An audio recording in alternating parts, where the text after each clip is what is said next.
Refreshing wild cherry cola meets smooth cream. The treat you deserve.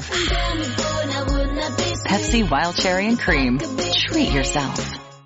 What up? It's interview style. Today we're talking about subliminal imagery. I'm not sure that everything I'm talking about qualifies.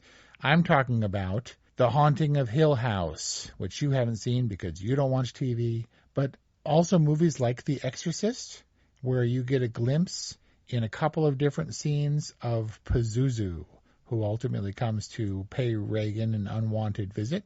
And indeed, during one of Reagan's thrashing scenes, there's a brief glimpse of Pazuzu on her face. Do you recall this, or did you block it out, or did you never register it because it's subliminal?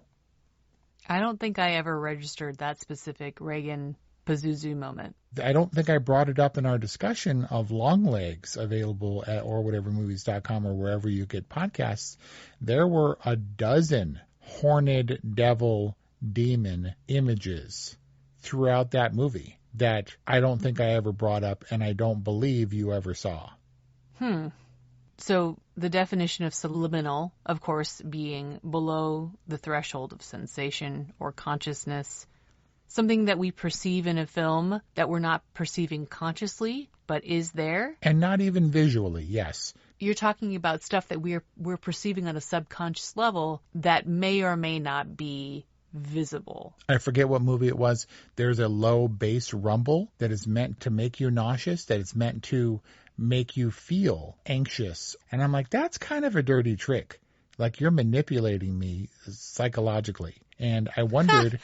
The whole thing is a manipulation. Like, how can you section off one from another? The spectacle of cinema is entirely manipulation. Yes, but not subliminally. And that's why my question was whether or not when they do stuff like that, when they do tricks that you're not consciously aware of, I'm not talking about thematically or stuff that you read between the lines, subtextual stuff, or even stuff that you have to kind of put together later. You're like, oh, that was Alonzo's intention the whole time in Training Day. I never got that. I'm talking about stuff like putting devil imagery and demons in Longlegs that you don't see unless you increase the brightness and capture stills in certain frames. That Pazuzu has no seeing him imposed on Reagan's face doesn't make sense, but it helps that you understand that that's what the demon is. But is it cheap when they do stuff like that, or is it just an extra mile? And look, it's bonus content. You get something you didn't even know it, that you're paying for. You're getting your money's worth. Okay. I get what you're saying about gimmick, but I don't think that's the question, because I think it's all gimmick in service of the story and the experience that the filmmakers are trying to create. Is it cheap? I think is a valid question. Like, is it a cheat? I could see how that could be. But then again, I think most of it, especially if it's succeeding, is artistry. I went to a Q&A where a sound designer said that their mom said, "I don't understand what you do for work. The movies sound fine to me." and it's like, yes, he validated that, saying like, yes, if that's what you think, then I'm actually doing my job. But the reality is that there is no reality. I'm constructing it entirely. Chloe Zhao talked about how she doesn't like to have birds in her ambient soundscapes. And she had big battles with her sound designer of Hamnet, of how much bird and bird song they would utilize in a wooded forest environment where, that would of course naturally exist. The use of bird sounds and the absence of bird sounds both convey very different moods. And is that cheap? Is that manipulation? I mean, yes, it's manipulation, but is it cheap? I don't think so. Maybe there's a distinction to be made in these cases when they're not cheap movies, because obviously there's tricks that we can do to polish a turd, but Anthony Hopkins as Hannibal Lecter never blinking isn't really subliminal, but it's something that you probably wouldn't notice, that basically he is a machine and doesn't blink at all during that movie. He's a lizard. He casts his eyes down once when he looks at the drawings that Clarice brings. But that's really it. But when it's really good, then I tend to agree with you that I want to believe that it is artistry and therefore justified.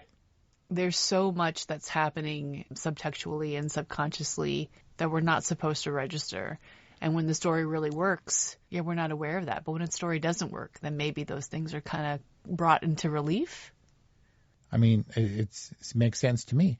Do you know that for the entirety of this interview style, all my weird stops and stutters that ordinarily I would edit out, I haven't edited out of this one, because if you play this interview style in reverse, it's all like, subscribe to our podcast, enjoy our content wherever you find podcasts, at orwhatevermovies.com. That's why this one is unedited. Rate, review, subscribe, rate, review, subscribe. Just lay that in the background the entire time. Okay, thanks for playing. Love you. Goodbye. For those of you who dream of a world where music and podcasts live together in perfect harmony, now for the first time, Electricast gives you a magical compilation, Pod Till You Drop, Volume 1, where we give you the best in tunes and the best in podcasts. Feast your ears and hear the culture. Available now wherever you listen to music.